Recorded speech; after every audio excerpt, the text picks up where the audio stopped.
Vous accueillez donc dans vos filières un certain nombre d'étudiants dont vous savez par expérience qu'ils risquent fortement de ne pas réussir. Évidemment, l'exception est toujours possible. Est-ce que vous avez une idée du pourcentage d'étudiants que cela représente dans vos filières non sélectives et non sous tension, comme vous l'avez dit? Le pourcentage est assez important. Même si vous n'avez pas un chiffre précis, mais qu'on ait un étalonnage, vous voyez. Oui, un étalonnage, on peut dire au moins 30 à 40% des étudiants. Voilà. Vous avez la parole, cher collègue. Monsieur le Président, je vais essayer de peser mes mots. Je vous ai écouté avec beaucoup d'attention. Vous avez d'abord eu l'honnêteté de donner à Madame la rapporteure un pourcentage au doigt mouillé, mais concernant le taux d'échec. Vous avez ensuite dit nous devons tous leur donner la chance en allant à l'université, avec un peu de contradiction entre l'honnêteté avec laquelle vous avouez ce taux d'échec et dire ben, finalement nous accueillons tous pour leur donner leur chance. À ce taux-là d'échec, la chance elle est très très relative. Donc moi j'aimerais, nous sommes dans une commission d'enquête, vous avez juré serment devant le président, mais nous pouvons aussi nous parler franchement. Moi j'aimerais avoir votre avis sur ce massacre, qu'on ne va pas qualifier des innocents, même si nous sommes dans des lieux qui permettraient de le dire ainsi, Monsieur le Président. Voilà, sur ces Marie-Louise, autre expression que j'ai pu utiliser, au moins devant une littéraire, je pense qu'elle pourrait être comprise, qui sont envoyées ainsi, telles comme à la fin du Premier Empire, on pouvait envoyer les Marie-Louise au massacre. Hein. Est-ce qu'il n'est pas temps de mettre ce sujet qui coûte fort cher à la nation, et puis qui coûte beaucoup aux étudiants, que l'on envoie ainsi dans des situations, et j'ai pu même me mettre en colère devant des prisons d'université, moi ce ne sera pas le cas avec vous, tellement j'ai senti que tout cela se faisait finalement dans l'indifférence générale. La question de l'intelligence artificielle, oui. Ça fait écho directement à vos propos immédiats. Comment est-ce que vous imaginez la place des sciences humaines et sociales dans un environnement qui risque d'être majoritairement dominé par l'intelligence artificielle dans les prochaines années? Est-ce que vous avez des initiatives pédagogiques en la matière? Est-ce que c'est encore tôt? Mais est-ce que, voilà, j'imagine que ça fait évidemment partie de vos préoccupations. Et deuxième élément, là encore, je reprends des propos de certains présidents d'universités qu'on a pu auditionner précédemment et qui suggéraient, pour réhabiliter les sciences humaines et sociales, de les adosser à d'autres disciplines. Par exemple, scientifiques. On a la logique des doubles parcours, des doubles licences, des bilicences. Est-ce que ça aussi, c'est quelque chose qui vous paraît avoir du sens par rapport aux problématiques dont vous faites état? Bien. Alors d'abord l'IA. L'IA pour l'instant équivaut au problème d'évaluation et de triche à l'université. Donc ça c'est vraiment le... Bon. Il est évident que la recherche, y compris en sciences humaines, doit s'approprier les nouvelles technologies.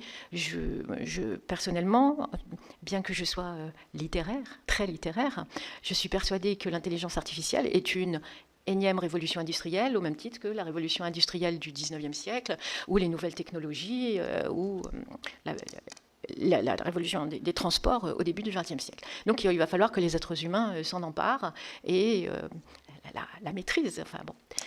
Et donc je ne partage pas cette crainte, je suis plutôt optimiste. En revanche, et je reviens toujours à la même chose, il nous faut les moyens pour s'approprier ces outils. Nous ne les avons pas.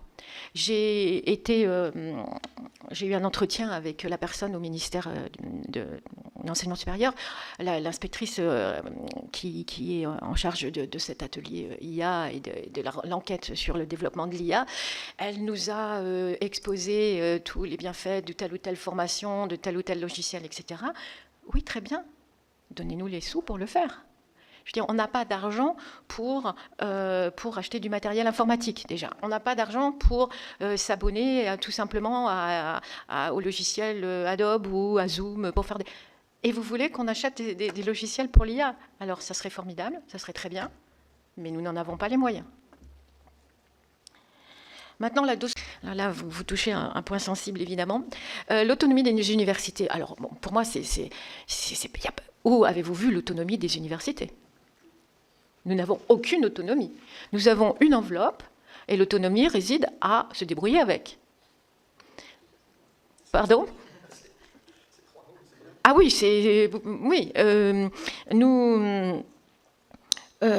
vous n'êtes pas sans savoir que la majorité des universités publiques souffrent d'un déficit abyssal.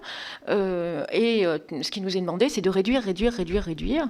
Nous sommes actuellement dans mon université en processus de nouvelle maquette. Une nouvelle maquette, ça implique réfléchir comment ne pas trop massacrer nos disciplines en réduisant au maximum le nombre de cours, en multipliant les CM pour que les étudiants soient tous parqués dans un même lieu, et au mépris, bien sûr. Quand vous nous posez la question de la pédagogie, etc., nous aimerions pouvoir appliquer une pédagogie propre justement au progrès de nos étudiants. Malheureusement, quand on est obligé de les parquer dans un amphi, c'est impossible. Quand nous sommes obligés de diminuer le nombre d'heures de cours parce qu'on n'a pas les sous, ça relève je ne sais pas de quoi d'ailleurs, de l'exploit, de l'impossible. Donc là, l'autonomie, elle est très relative. Les campagnes emploi, comme vous le savez, se réduisent comme peau de chagrin dans toutes les universités, faute de moyens. Dans mon université, par exemple, celle que je connais le mieux, nous avions 70 postes vacants, nous en republions que 16. Et encore là, lié à l'utilité des disciplines. Je prends l'exemple le plus parlant pour moi. Dans mon UFR, où nous avons 9 langues, par exemple, le seul poste de maître de conf qui va être remplacé est un poste en anglais LEA, parce que nous avons plus de 1000 étudiants qui sont la force de notre UFR, et un Prague, c'est tout. Alors que nous avons 7 départs à la retraite. Donc c'est un exemple juste, puisque c'est l'exemple que je connais le mieux, mais ça pourrait être bien sûr dupliqué et appliqué à toutes les disciplines rares. Et le choix n'est pas intellectuel ni politique, malheureusement. Le choix est financier. Exactement. Contrairement aux idées reçues, il y a une bonne insertion professionnelle. C'est-à-dire que nos étudiants trouvent des emplois qui a priori, feraient objet de préjugés. Quand ils se présentent sur un poste, ils sont souvent en compétition avec des étudiants qui sortent parfois d'écoles privées, d'écoles et même des grandes écoles, etc. Mais leur formation, quand ils ont pris la mesure de leur formation universitaire, non seulement ils sont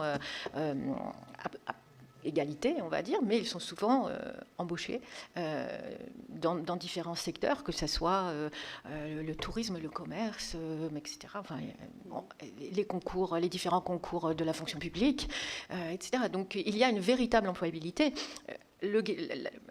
La gageure, c'est d'en convaincre la tutelle, déjà, en premier, et d'en convaincre le grand public. À ce propos, je peux vous rapporter une anecdote. En ma qualité de présidente de la conférence des directeurs Arlette Rélang, je suis conviée au ministère pour l'habilitation des maquettes de L ou de M. Il y a, lors de ces réunions, la présence d'une personne du ministère du Travail qui doit valider les compétences vers lesquelles mène tel ou tel diplôme, et la fameuse fiche RNCP doit correspondre à un métier. Lors d'une de ces réunions, nous devions valider un master de philosophie. Évidemment, la personne du ministère du Travail a posé la question de savoir vers quel métier cela menait, en dehors de l'enseignement, et je me suis permise de lui dire que la fabrique de neurones, la problématisation, la conceptualisation, l'expression sont des compétences qui sont fort appréciées dans toute une gamme de métiers, voire dans tous les métiers. Nous recherchons tous, enfin les employeurs recherchent des personnes qui sont capables d'initiatives, de conceptualisation, de rationalisation, etc. Donc là il faut convaincre non seulement les employeurs, mais aussi notre tutelle que effectivement nos disciplines, que ce soit en art, en lettres, en langue ou en langue, je mets de côté les sciences sociales, puisque là on sait en principe vers quel métier ça mène, de la valeur intrinsèque de quelqu'un qui a appris à conceptualiser et s'exprimer et rationaliser. Il y avait il y a encore 15 ans une vingtaine de doctorats sur les études juives, alors, l'histoire, l'art, etc. Il y a plein de choses. Aujourd'hui, il y en a 4 ou 5, et si on continue, avec le départ à la retraite des professeurs, il n'y aura plus rien. Dans un pays qui se donne comme objectif de combattre, notamment par la connaissance, l'antisémitisme, il y a quelque chose là qui me pose problème. Et je trouve que sur des disciplines comme celle-là, il devrait y avoir une attention nationale, ministérielle,